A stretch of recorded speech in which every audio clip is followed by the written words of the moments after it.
going out rocking with the band.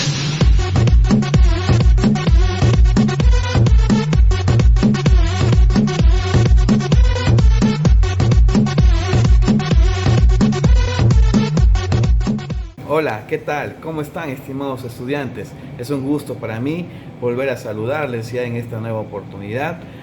Vamos a iniciar lo que es el curso de filosofía y vamos a introducirnos un poco en lo que son conceptos básicos de filosofía.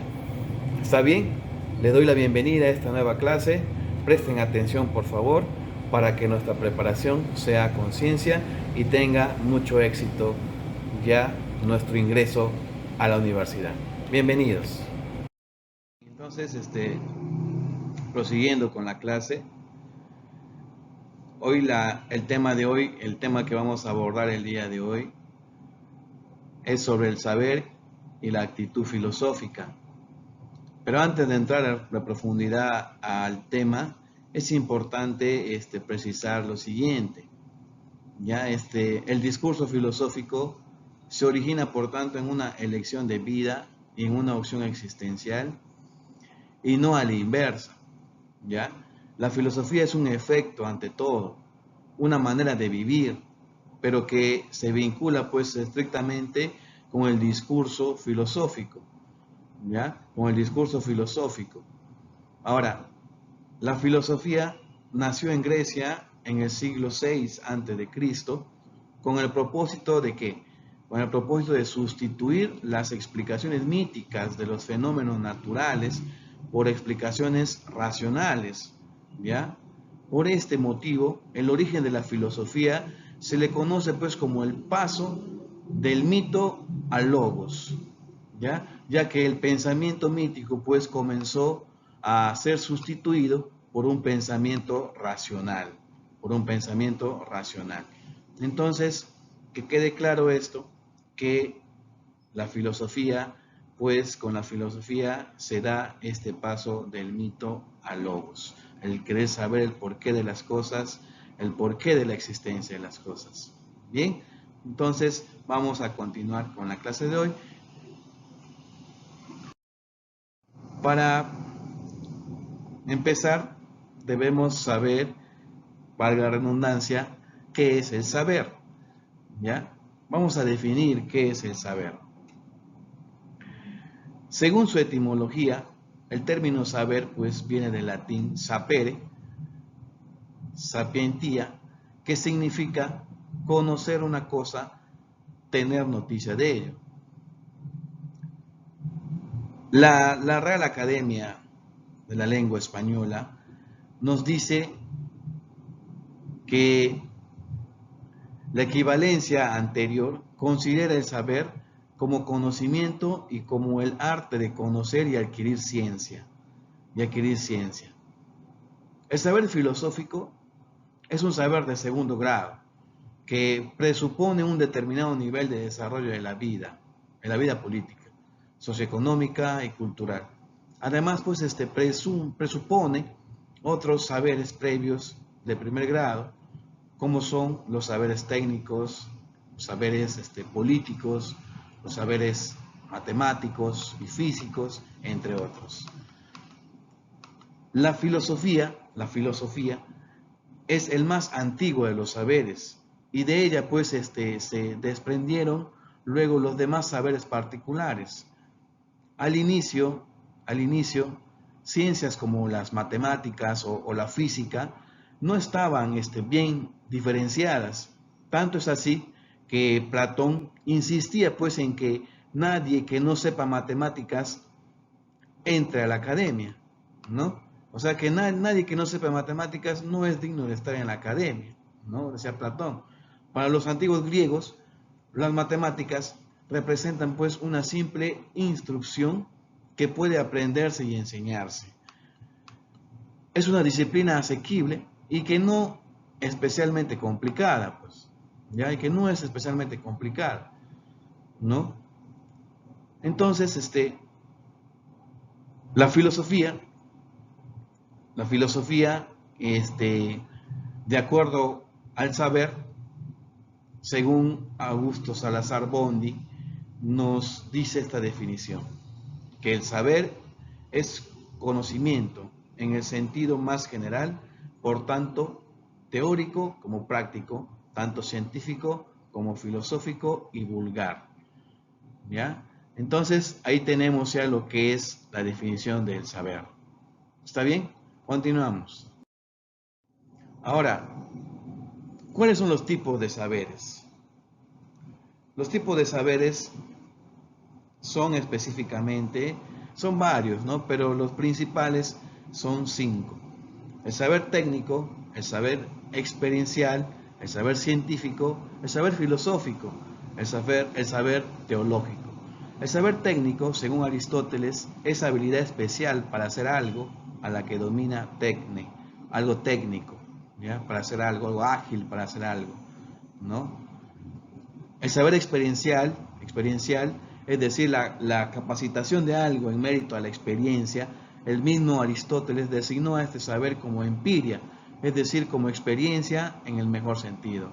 La experiencia es muy importante, nos dijo Aristóteles también, ¿no? Es muy importante la experiencia porque me permite conocer y saber, obviamente, ¿no? El saber científico, un nivel más alto, supone el saber científico, sistemático, metódico, riguroso y expresado en un término que es continuamente pues utilizado por Platón, episteme.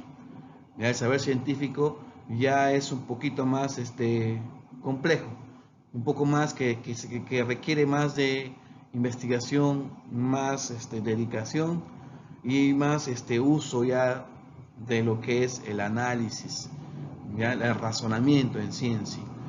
El saber filosófico se fundamenta en la razón, la cual pues elabora conclusiones a partir de datos vulgares o científicos, incluso de presupuestos teológicos, organiza juicios, argumentos, relaciona principios y consecuencias, selecciona verdades y opiniones, reflexiona. El saber filosófico está centrado en lo que es la reflexión, en el porqué de las cosas, ¿ya? El saber filosófico. El saber teológico, incorporando a la escala de saber hasta aquí presentada, hay un escalón más, el teológico basado en la fe, como saber revelado, sustentado en las diferentes religiones.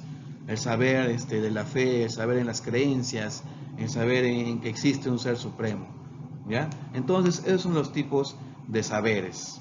Esos son los tipos de saberes.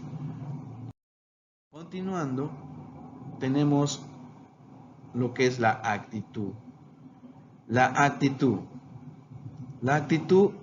en términos generales, la actitud es una disposición estable y continuada. La actitud, las actitudes se van formando sobre la base de 3 elementos fundamentales, que son los procesos del conocimiento, los componentes efectivos, y el componente del comportamiento. Por tanto, pues las actitudes impulsan, orientan y condicionan la conducta, contribuyendo a la formación de los rasgos de la personalidad, ¿ya? En lo que se refiere específicamente a la actitud cognoscitiva, esta se manifiesta de diversas formas, ¿ya? La actitud cognoscitiva se manifiesta de diferentes formas, o sea, la actitud en el conocimiento, ¿ya?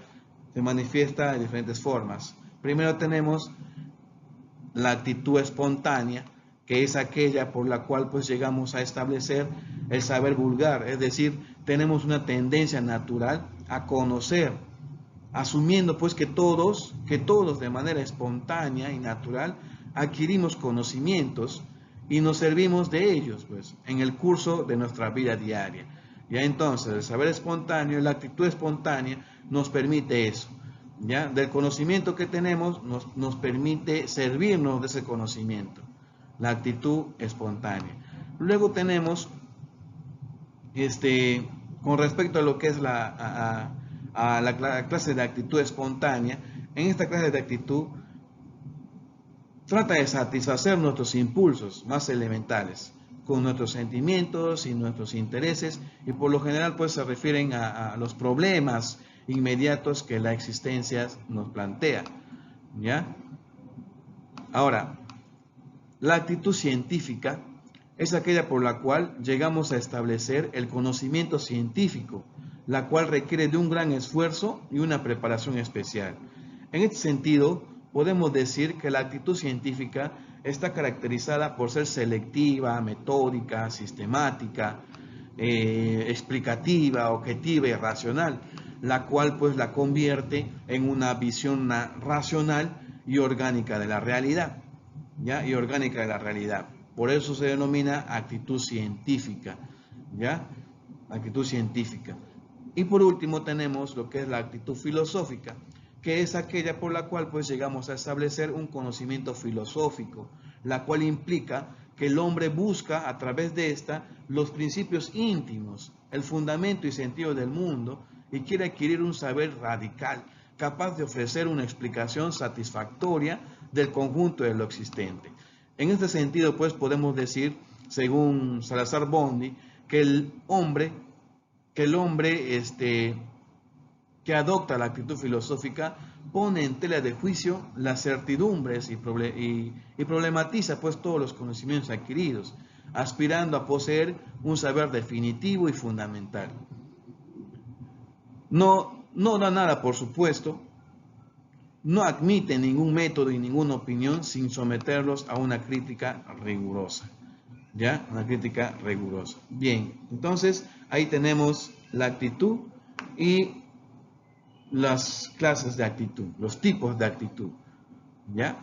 Bien, continuamos con la clase ya en la interacción, en el grupo, ya pueden preguntar si tienen alguna duda, alguna observación, ya que quieran realizar, alguna opinión, pues lo pueden hacer. ¿Está bien? Continuamos.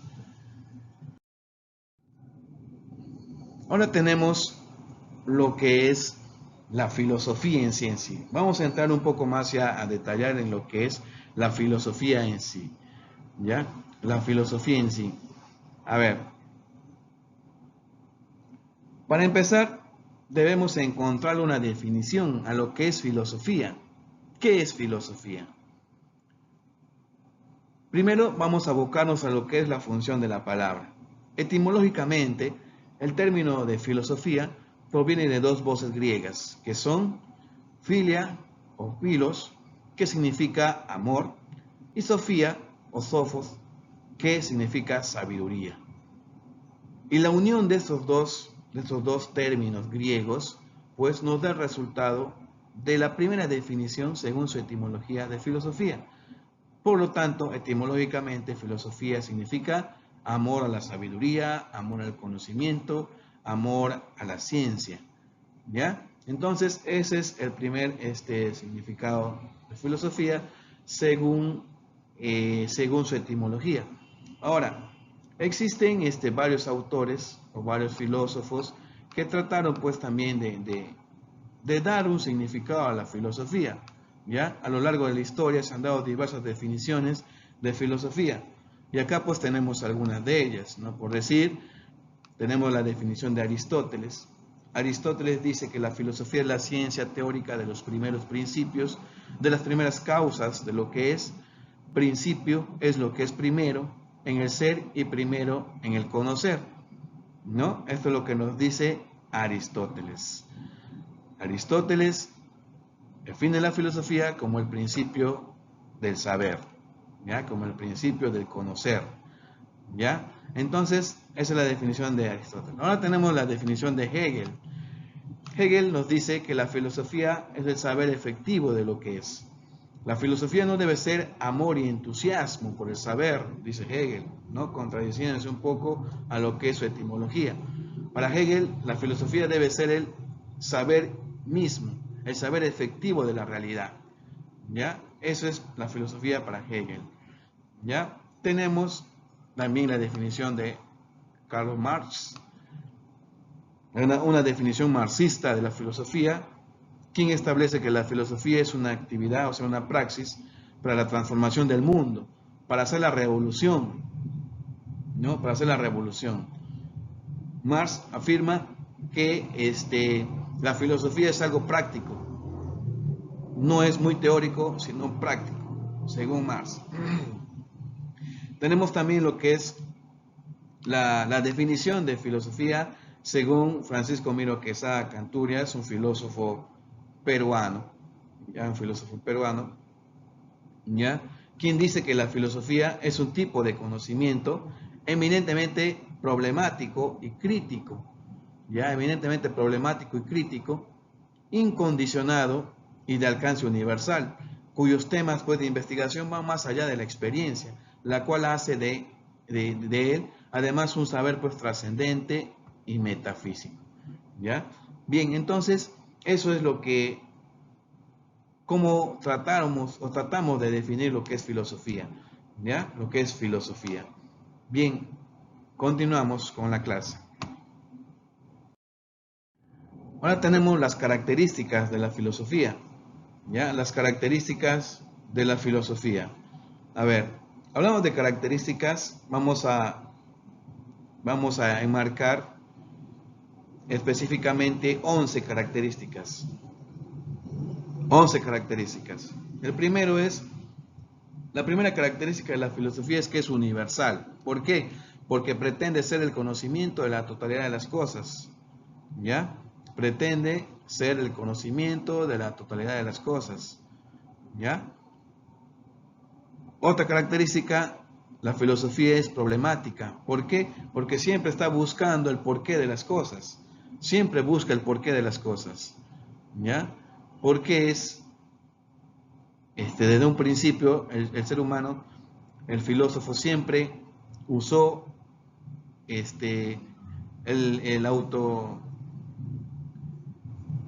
la autopregunta, ¿no? Siempre usó lo que es el cuestionamiento, el autocuestionamiento, ¿no? ¿Por qué? Por decir, en un inicio se preguntaban, ¿por qué es que las estrellas brillan, ¿no? ¿Por qué es que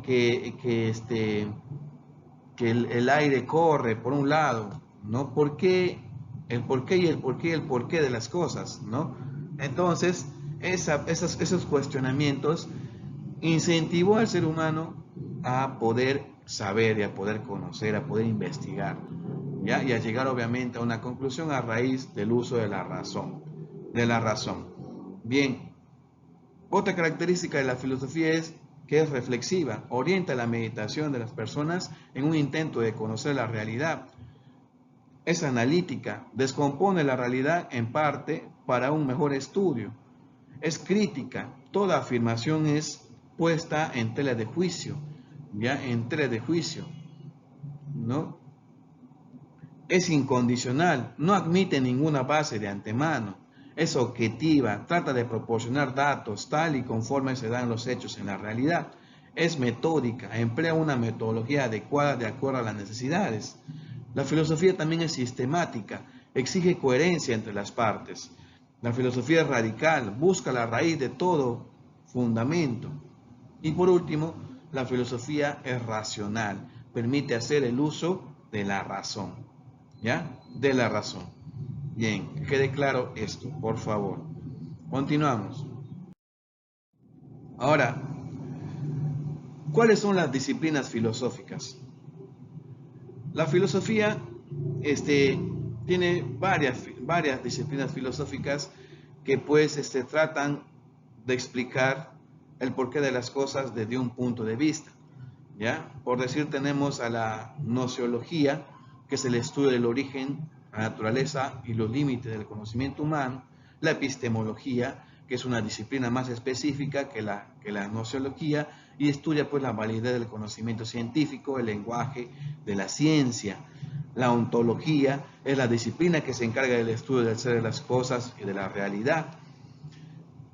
Antropología filosófica es la disciplina que se encarga del estudio de los problemas que plantea la existencia humana, es decir, la naturaleza y el sentido del ser humano. Esta disciplina es considerada la más importante de la filosofía, ¿ya? Tenemos también lo que es la ética.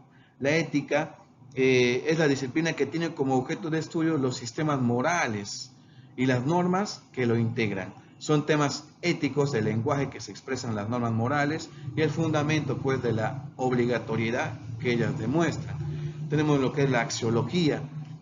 La axiología es la disciplina cuyo objeto de estudio son los valores tales como lo bueno, lo justo, lo bello, etcétera, ¿no? Son temas axiológicos, los referentes a la manera como conocemos los valores y el fundamento y validez de las afirmaciones valorativas, llamadas también juicios valorativos, ¿ya? Tenemos lo que es la estética, que es una disciplina filosófica que se encarga del estudio de la belleza, reflexiona, entre otras cuestiones, sobre el valor del arte, el origen de la belleza o las expresiones artísticas, etc. ¿Ya? También tenemos la teodicea, que es la disciplina que se encarga de estudiar a Dios desde el punto de vista de la razón y no de la fe. Entonces, ahí están algunas disciplinas filosóficas que es muy importante que lo repasemos y lo estudiemos. Continuamos. Ahora, vamos a hablar un poco sobre la clasificación de la filosofía. La filosofía se clasifica en dos principalmente, ¿ya? En dos principalmente. La filosofía idealista y la filosofía materialista.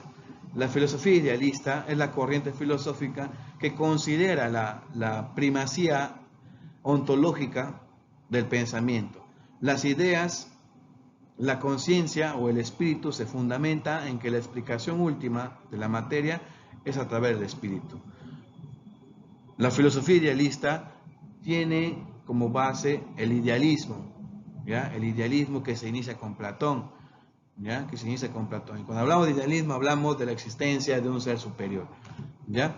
¿Cuál es el objetivo de la filosofía idealista? Por ejemplo, de Platón, ¿ya? Sostiene la existencia de entidades metafísicas, las ideas a las que corresponde la realidad o ser auténtico. Es subjetivo, por ejemplo, el de Berkeley, que reduce las cosas o ideas entendidas como representaciones mentales. Y tenemos también la filosofía materialista, que sostiene que el origen de todo, que todo ser es la materia, el origen de todo ser es la materia, ¿ya? Ahora, tenemos el materialismo mecánico, que explica toda la realidad según las leyes de la física, y el materialismo dialéctico, fundado por Marx y Engels, que sostienen que pues, la existencia de un proceso dialéctico en la naturaleza y en la sociedad.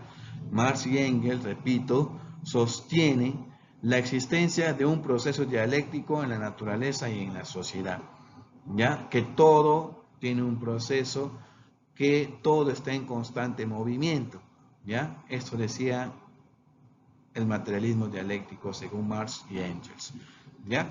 Bien, continuamos con la siguiente diapositiva. Tenemos cuáles son los métodos de la filosofía. Los métodos de la filosofía. A ver, los métodos de la filosofía, para empezar debemos de precisar que es polémica la determinación de los métodos que usa la filosofía. Sin embargo, para efectos de estudio, consideramos los siguientes métodos que, por cierto, se utiliza, se han usado, se sigue utilizando para algún estudio de un determinado fenómeno. ¿Ya? Por decir, tenemos a lo que es el método dialéctico, que es de carácter científico y se contrapone a la dialéctica idealista y a la metafísica. Concibe a la realidad no como algo acabado o inmutable, sino como algo en proceso, en constante cambio y desarrollo. Tiene que ver con la idea de Marx, ¿ya? Con el materialismo dialéctico, el método dialéctico, ¿ya? Tenemos lo que es el método metafísico, que concibe la realidad como algo acabado, idéntico e inmutable. Aísla las cosas de su contexto y las interacciones que tiene con ellas. Como también tenemos al método fenomenológico, como método plantea una fundamentación del comportamiento basada en la descripción idética de la conciencia pura. En otras palabras, el método fenomenológico consiste en una descripción psicológica de la experiencia interna,